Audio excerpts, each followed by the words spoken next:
Red Ranger Came Calling, a guaranteed true Christmas story by Berkeley Breathed. In 1939, my father was 9 years old. Then, and for the rest of his life, he was called Red by everyone but his mother, who thought the name saucy. People guessed wrongly that the name honored the thatch of orange debris atop his head that made it look like a freckled ostrich egg on fire. The name's true source was a popular cinema hero of the time, Buck Tweed, the Red Ranger of Mars, protector of the 23rd century and savior of grateful princesses. It was he, the Red Ranger from the movies, that my father chose to confuse with himself. And it was that universe, cluttered with space Nazis and princess nabbers, that seemed to need him more than his own. But the key to such a world still eluded him. An official Buck Tweed, two-speed, crime-stopper, star-hopper bicycle. It is with a bicycle that this story begins and ends. A story that my father, the former Red Ranger of Mars, told us on the Christmas Eves of my own childhood. I've put his adventure to pictures here. It's historical truth guaranteed by the Red Ranger himself. But truth, like the daydreams of 9-year-old boys, is slippery and prone to readjustment over time. I can only submit to you the tale itself as he told it in his own words, plus the evidence still there in the forest, of course. Christmas, 1939. During the Depression years before the Second War, my folks would banish me from East Orange, New Jersey to Michigan for the school year and then ship me to upstate New York for summer camp. The lone remaining month for Christmas would find me on a train to my Aunt Vi's house on Vashon, a damp little island somewhere off the country's upper left-hand corner. It was an out-of-the-way corner, but a good place to grow things, where strawberries and sour-faced little boys might ripen up sweeter. Or so my mother told me each time she sent me away.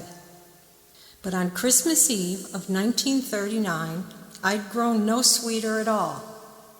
My prize eluded me, an official Buck Tweed two-speed crime-stopper star-hopper bicycle. It sat there gleaming in the Vashon hardware store window, tantalizing earthlings with its spine-tingling glamour. The Red Ranger of Mars, me, visited this place daily, like a cow returning to a salt lick. There I would loiter, miserable in bicycle poverty, kept company by Amelia, Aunt Vi's Dalmatian wiener dog mix. Most of the time, Amelia just snoozed nearby, dreaming, like me, of other places and other lives far away. But it was 1939, and although Christmas Eve had arrived, dreams were unaffordable. Amelia and I headed home, with mine far behind in a store window.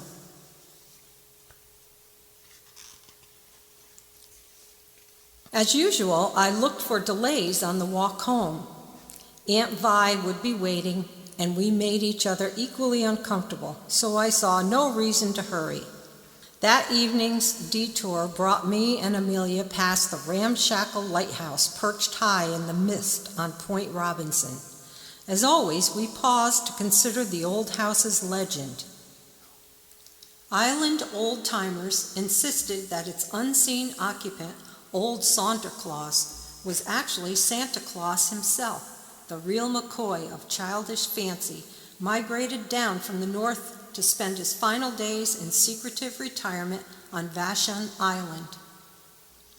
It took folks far more fruity than the Red Ranger of Mars to be tricked into believing such twaddle. Like many my age, I knew that Santa Claus and the Tooth Fairy and the Easter Bunny were just that many more promises hatched by those who weren't very good at keeping any.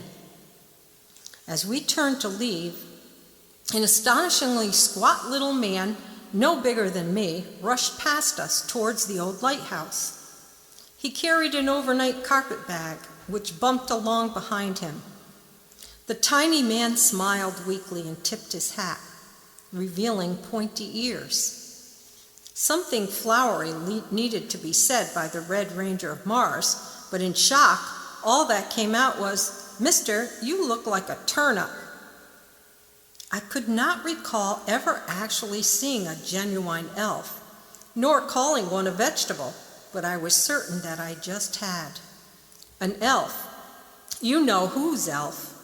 To a dyed-in-the-wool, everything doubter such as myself, it was mind-boggling.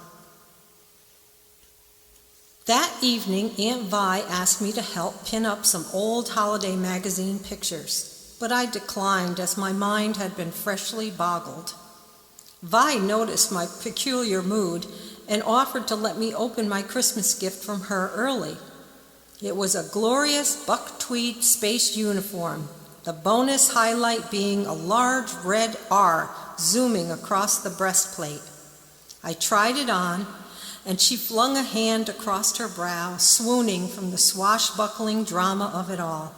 We had finally discovered our first bit of common ground.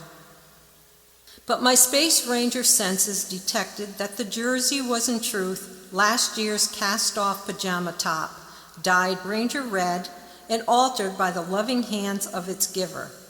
"Pajamas," I said with crushing disappointment. I didn't speak again, but my fingers explored the familiar cloth and my expression hid none of my defeat. Vi turned away, hiding her own. I did not typically give much thought to the feelings of others, and true to form, I did not that night. My mother used to tell me that there was a natural order to all things, and that mine must have been prickliness. She said that blaming me or anybody else for my distant nature would be like blaming a polar bear for eating Canadians. It was the natural order, and that was that. I thought of this as I went up to bed. As I lay there in the dark, my thoughts returned to the earlier elf sighting. He had looked like the real thing, and elves to Santa Claus are like horseflies to a horse. One means that the other is nearby. For a child, even me, it was all too tempting to believe. But then, wasn't everything and everybody? It occurred to me that a kid's life was one long opportunity for having the rug pulled out from below him at every step. Myself, I was determined to stay on my feet. Still, a fraud was surely afoot, and it was the sworn duty of the Red Ranger of Mars to stick his nose deep into such things. Amelia followed, looking doubtful, as I dropped out my window. I bent low and then crept off into the island fog to unmask a humbug. The Sonder Claus house teetered high above the pounding surf, the moon igniting the rising mist into blue phosphorescence. Ancient toys in disrepair littered the steps like ghosts from a baby's bad dream. We clambered past an old sign nailed into the rock. Visitors not received with zesty jolliness at the moment. I almost turned back right there. I was growing uneasy about the whole matter, and a public guarantee of grumpiness didn't help. I knocked on the huge door unzestfully. The big door swung open slowly on rusty hinges. The little pointy-eared old man from before stood there holding a tea tray, scowling. The light from an enormous fire behind him made the room flicker with grotesque shadows. My thoughts turned to retreat, but instead I stood at attention. "The Red Ranger has come calling," I said, and bowed deeply over shaking knees. The little man scowled further, but motioned for us to enter. The terrible shadows were caused by monstrous toys looming in dark corners, and dozing in a fantastic chair was what I figured to be old Sonder Claus, the most ancient man I had ever seen. He coughed quietly and breathed with a rattling wheeze of great antiquity. His body, shrunken and folded, looked as though it had retreated from life itself. Before I could announce myself again, he spoke without looking up. "Turn around," he said in a voice the age of the mountains. "Go home. Go back to bed. What you're looking for isn't here. I'm 435 years old, which makes me very tired." Even in my mounting terror, I was grateful to meet another skilled liar. "I'm Buck Tweed, the Red Ranger of Mars, 602 years old," I said, adding as a bonus, "and I do not believe at all in Santa Claus." With that, the little elf shuddered and looked in horror to his master, whose eyes had ignited. The old man began to push himself up from his huge chair, and he finally looked at me, glowering. Frankly, this was more than I could take. I panicked and shot the old faker with my disintegrator ray gun. The old man sank back into his chair, stunned, as if a tuna fish were stuck to his forehead and not a dart. He pulled it off, then motioned with a bony hand for me to approach. I did, deeply regretting my violence. When I got close, he took my pistol and held it up gingerly for a better look. His eyes widened. "Never," he said, "have I made such a thing. What is it for?" His question brought me back to comfortable territory, masking my panic. I said, "Why, I've shot down a fleet of Nazi attack ships with that. I've mowed down a mob of Venusian Hottentots. I've even burned a hole through Mars' moon and singed fannies on Pluto." I had been infected with the room's atmosphere of malarkey. I gave him another chance to hatch one himself. "They say you're Santa Claus," I said. His face darkened. "Santa Claus," he said, repeating the name as though it hurt. His eyes looked ahead and seemed to focus beyond the walls. "He's a foolish story for small children. He's a big, jolly bribe to control their natural criminal instincts." He chuckled at this without smiling. "It's been that way for a long time, but it wasn't always." His eyes focused back on me. Smiling sadly, he said, "He's old now, and the times are newer. People are newer." He studied my ray gun again.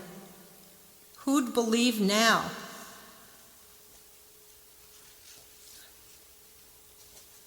"I'd believe," I said, but I wasn't sure at all.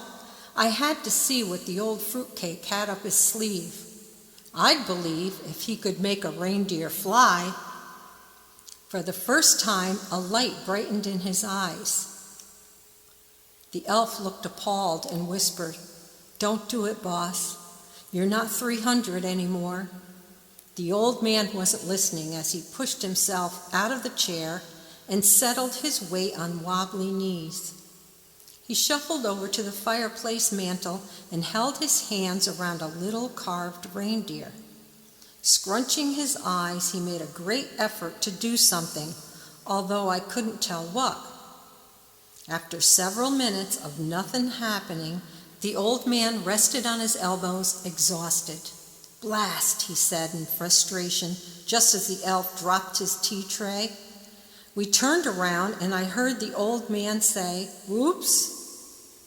Amelia was drifting slowly up toward the ceiling like a leaky balloon. If a dog can look unamused, she did. And if a space ranger can look dumbfounded and thrilled at the same time, then I did too.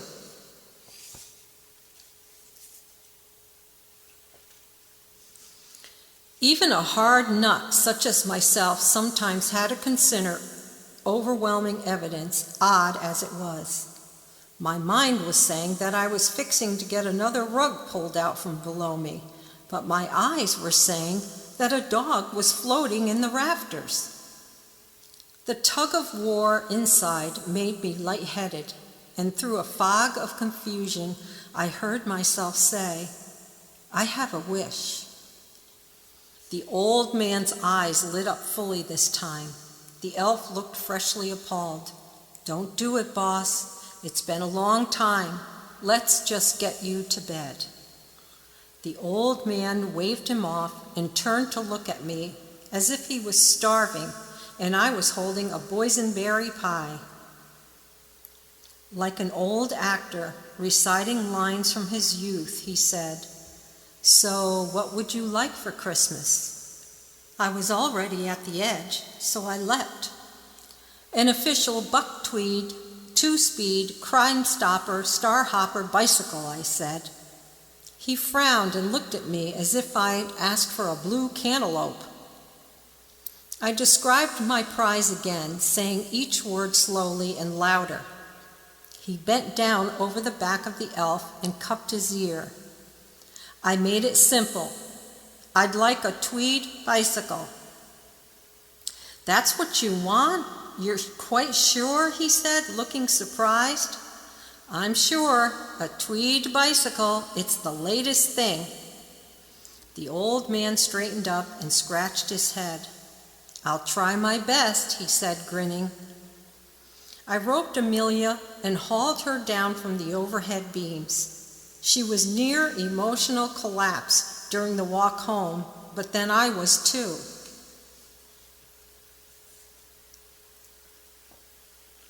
On Christmas morning, I awoke to the air colored pink, which I took as a sign of coming paradise. Slipping down the hall, I paused and crossed my fingers for luck before viewing the prize that would guarantee my happiness into old age. Amelia lay spread-eagle and snoring on the rug, safely anchored to earth by a toaster and a Hoover vacuum cleaner. Our pitiful tree was tucked against the wall, looking lonely and pitiful as usual. Also as usual, the room was empty of buck tweed bicycles. Completely, utterly, terribly empty. I searched the house and yard, confirming the worst. No bicycle. With a few flashy parlor tricks, the old humbug had steered me right into the same old childish quicksand, faith in a grown-up. My disappointment bubbled into anger, and I vowed out loud that Mr. Santa Phony Claus would feel the terrible wrath of the Red Ranger of Mars. Amelia wanted no part of wraths and tried crawling further under the Hoover, but I scooped her up and stomped off in a rage toward the old house on Point Robinson. As we made our way over the fresh snow, out of my mouth poured a symphony of childhood outrage, so fiery in passion, so shocking in fury, that it superheated the morning air. Behind me, it left a great purple fog of cussing residue wafting across the Vashon strawberry fields. Some say it's still drifting about today, causing panic among the rabbits. We reached the house, and I stormed in without knocking. I barely noticed that sheets covered the paintings and windows in the hall. I found the old phony upstairs in bed. But there were others in the room, more elves, a swarm of elves, a flock, a flood, a murmuring horde of puny, pointy-eared little old men stood about with their hats off. Although foggy-minded in my fury, I couldn't help but be impressed with such a scene. I affixed a double deadly Red Ranger evil eye on the old man in the bed. He breathed with a whistling rattle and opened his eyes when I stopped at the door. "Boys," he wheezed, "the Red Ranger has come calling." Looking at me, he said, "We're having a going-away party, Red. These old friends were kind enough to see me off." His arms rose shakily outstretched. His eyebrows went high as if waiting for some sort of wonderful news. "Come closer," he said, eyes glistening. "Tell me exactly what you thought of your special bicycle." Oh, I'd tell him exactly all right. I paused to organize my fit, but as the steam built up and the vile words arranged themselves, a new emotion began to build, pushing aside my anger. I fought it back, but to my horror, it kept coming. The Red Ranger of Mars, protector of the 23rd century and savior of grateful princesses, faced a new enemy: tears. As I think back now after so many years, it seems they came for more than just a bicycle beyond reach. But before they arrived, the old man's hand reached out toward my own. Years of brainless kid instinct obscured my emotions, and I grasped it. Even through my brimming tantrum, I noticed it was damp and trembling. His eyes stared at mine, looking for a word of Red Ranger approval. They seemed to beg for it. Why, old Saundercloth was nervous. The sad, failing old man, whoever he was, truly believed he delivered to me my Christmas wish. And then up from some unexplored crevice inside me, from a place that I did not know, came something new in my experience. I opened my mouth and watched helpless as it all poured out. The bicycle, of course, that bicycle. Sir, I have never quite had such a glorious machine in all my life. You may have noticed my face actually glowing just now. That was from pride. Using skills gained over a lifetime of telling whoppers, I launched into a soaring account of the adventures I planned aboard a bicycle that I knew I did not have. His eyes blazed to life with each growing fiction, meeting each swoop from the truth with clapping hands and a triumphant woo-wee. After I finished, I sat back, winded from the torrent of joyful fibbery. I was feeling strangely happy, while it occurred to me that I had no particular reason to be happy at all.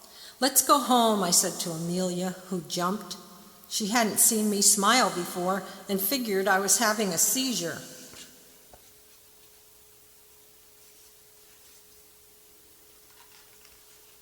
As we turned to leave, I noticed that the elk seemed agitated. At the door, I looked back to see several of them trying gently to keep the old man in his bed. Color had temporarily filled his cheeks, and he struggled to his feet. Grinning impishly, he motioned for silence and then bent to elf ear level. He whispered, "Boys, we're back." The little men looked mortified. Turning to me, he smiled and said, "It's been a pleasure having the Red Ranger call." I saluted and said, "Then I'll call again." I meant it, but that's the last I ever saw of the old man. As I headed for the stairs, he had summoned up the last of his strength and stood at the door, his arms outstretched. "Time to fly," he said. Slowly, every one of the gathered elves gently drifted out of his room and up toward the rafters, the expression on their faces looking similar to the one I'd seen on Amelia's the night before. I pried my co-pilot out of the corner where she was wedged in mortal horror, and we left, my head reeling. I discovered it on the way home that morning. It had been in my front yard all the time. I just hadn't thought to look up. Neighbors had also begun to notice and silently approached. If a dog can look flabbergasted, Amelia did. The morning breeze spun the front wheel lazily while I stared up in open-mouthed astonishment. A shiny, brand-new bicycle, custom-made just for me, glimmered in the morning sun, piercing the trunk of Vashon Island's oldest fir tree. It sat there, 10 feet up, pointing precisely toward the North Pole, as it would for the rest of all time. So if not exactly a tweed bicycle, then surely a treed one, placed there by a strange old man whose ears failed him before his heart did. In the days and years ahead, I would think often of how that useless bicycle had been an answer to both our wishes, my own being one I'd never admitted. But on that Christmas morning of 1939, I knew only that I needed to wake Aunt Vi up and tell her how extraordinarily fond I was of an old cast-off pajama top dyed Ranger red. 50 years later, if you ask me if I'm not making this all up, I'll say this: the word of the Red Ranger of Mars should be all you need. And you ask if I believe in Santa Claus, I'll say this: mind your own business. And if you ask about that tree on a Christmas morning a lifetime ago, the one holding the last little bit of an old man's faith and the first of a sour-faced little boy's, I'll say this: it's still there. The end.